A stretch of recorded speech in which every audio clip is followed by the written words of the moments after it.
Bonjour Stan. Bonjour. Vous avez à peu près le même âge que Novak Djokovic et que Gaël Monfils. Enfin, en tout cas, vous êtes de la même génération. On sait aujourd'hui quelle image, quelle trace ces joueurs laisseront dans l'histoire de ce sport. Novak, ce sera le GOAT et Gaël, l'un des plus grands showman de ce sport, peut-être avec Ilie Nastase, Yannick Noah, des gens comme ça. J'ai posé la question à d'anciens joueurs pour savoir quelle trace vous allez laisser. Et ce qu'ils m'ont répondu, c'est que vous avez été capable de jouer votre meilleur tennis dans les grands moments de votre carrière. Et alors, comme vous venez d'un pays où les gens sont très ponctuels et où l'industrie horlogère est très développée, je voulais savoir ce que vous en pensiez. C'est très gentil, c'est très sympa, mais ce que j'en pense pas grand-chose de tout ça. Je suis très heureux d'entendre ça. Je pense que comme je l'ai dit, moi je suis un enfant d'un village, d'une ferme, qui rêvait d'être joueur de tennis professionnel, avec un seul but, c'est de toujours donner le maximum tous les jours pour pouvoir progresser, pour pouvoir repousser constamment toutes mes limites, sans jamais me mettre de barrière, mais sans jamais avoir de goal de gagner un grand chelem ou d'être numéro 1 mondial, juste en essayant de continuellement à être meilleur, tout simplement. Et c'est ce que j'ai essayé de faire tout au long de ma carrière. J'ai réussi à une période de ma carrière à vraiment atteindre le maximum que je pouvais, en gagnant pendant 4 ans, en gagnant un Grand Chelem, en gagnant un Masters 1000, en gagnant d'autres tournois, en battant les meilleurs, tout simplement. Mais à la fin, à la fin, pour moi, c'est l'amour du jeu et la passion qui m'a permis de faire ça tous les jours, constamment. Et d'avoir un objectif, j'ai toujours travaillé sur le long terme, des jeunes. J'ai investi beaucoup de temps à vouloir me développer et pas toujours avoir la course du prochain tournoi, du classement, d'être meilleur demain, de jouer constamment chaque semaine. J'ai pas voulu me griller mentalement, j'ai voulu vraiment développer le côté physique, le côté joueur et le côté mental aussi. Et c'est tous ces paramètres ont fait que j'ai réussi à atteindre le maximum que je pouvais.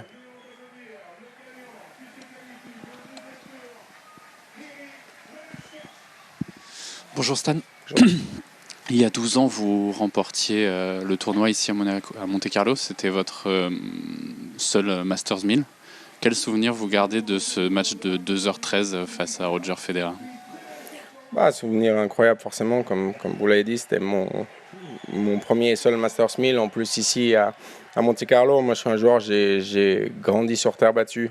Toute ma jeunesse, j'ai rêvé de ces tournois de terre battue avec tous ces joueurs spécialistes de terre battue. Donc Monaco faisait partie de mes tournois favoris à regarder, tout simplement. Donc quand j'ai eu la chance de pouvoir le gagner, de jouer en plus contre Roger, comme je l'ai dit cette année-là, en plus on jouait à la Coupe Davis, on était vraiment très proches, on passait beaucoup de temps ensemble, on s'était échauffé avant la finale.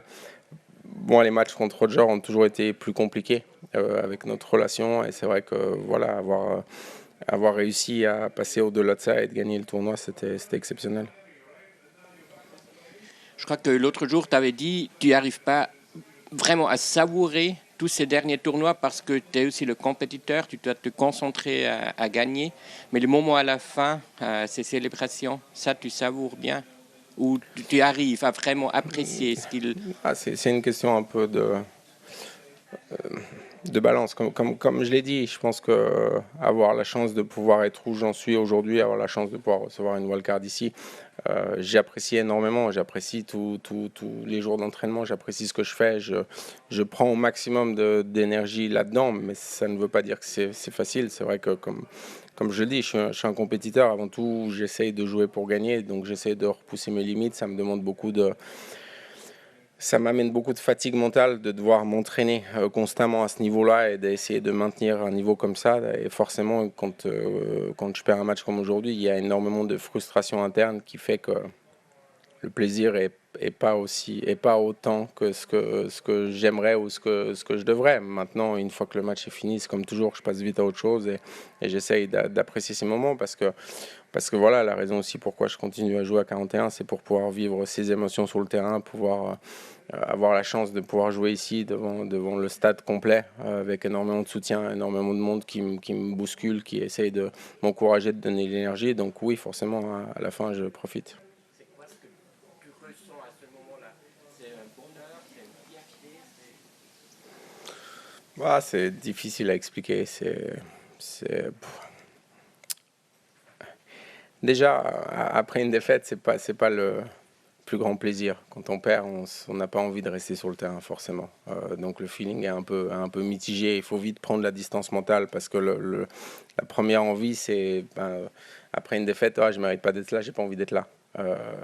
J'ai envie de pouvoir prendre la distance par rapport au match, par rapport à cette frustration que j'ai, pour tout de suite profiter. Avec l'expérience, j'arrive à le faire rapidement. Est-ce que c'est de la fierté? Je sais pas. J'essaie surtout de...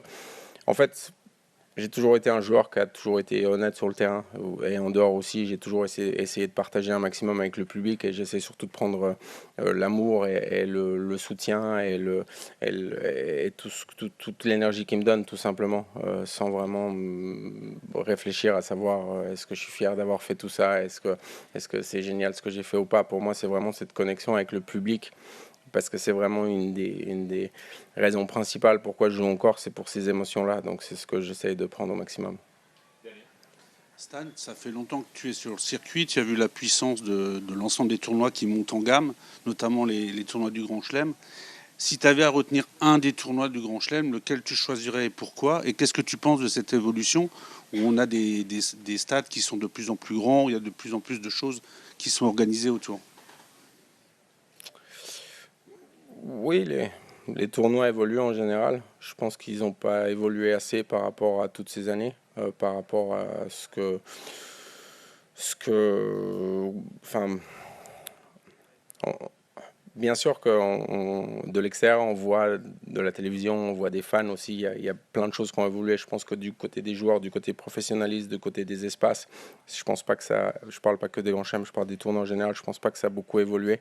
Dans ce niveau-là, en tout cas pas assez vite, à mon avis. Maintenant, c'est vrai que dans l'ensemble, le tennis, on a la chance de jouer dans des stades exceptionnels, dans les plus belles villes au monde, et surtout devant la plupart du temps des stades complets. Donc c'est surtout ça le plus important.